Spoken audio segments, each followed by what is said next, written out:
what I wanted to say about that was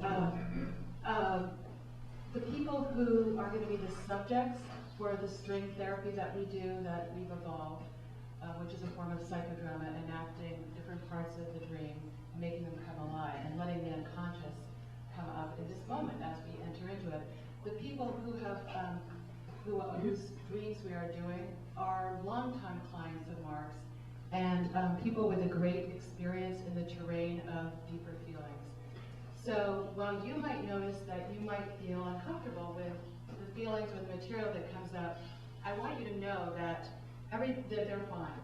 We went to Philadelphia, and there were a lot of psychoanalysts in the audience, and they were so worried that the people who were the subjects, were now somehow had been dropped off the edge of the planet into like deep grief or something.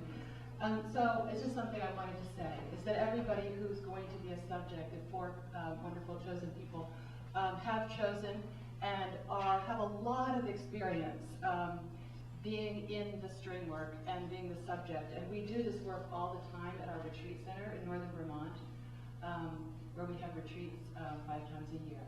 And this is the core of what we do in those retreats, is each person who comes to the retreat has their dreams strung, is the lingo. The other thing I want you to know, if you're new, if you've never heard anything about this work, there will be lingo that we're going to use. So there's something called pathology, which is kind of like the dark force that lurks in the universe.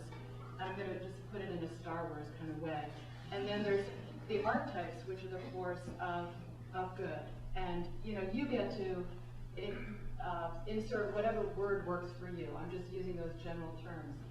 So as we go into the string, those words will be used. The archetypes are basically the forces of the divine, and the pathology are the forces of the other side, however you envision that.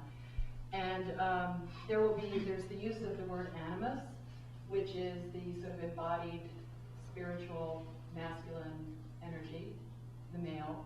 And there's the anima, who is the feminine base of God.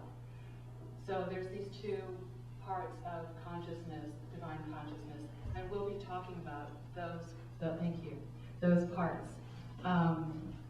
And there's the child, which will come up, and the dark father, and the dark mother.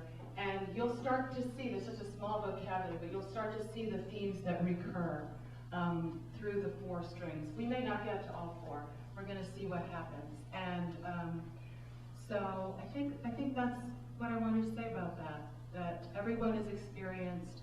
No one is going to be left in some terrible place. And you'll hear new words, and I'll try and explain them as we go along if new words come up and you're puzzled. And there's going to be time for questions and answers. So after each round, we're going to pause, bathroom break, and you'll have time to say, I have no idea what's going on. Please, could you just take it right back to this point where the dragon came into the room?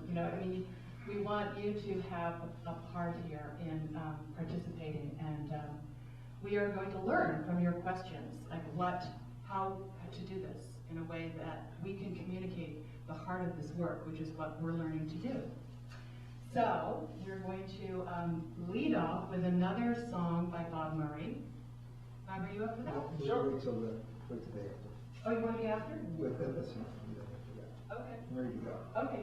Never mind. You're changing. We're also going to keep changing these as we go. And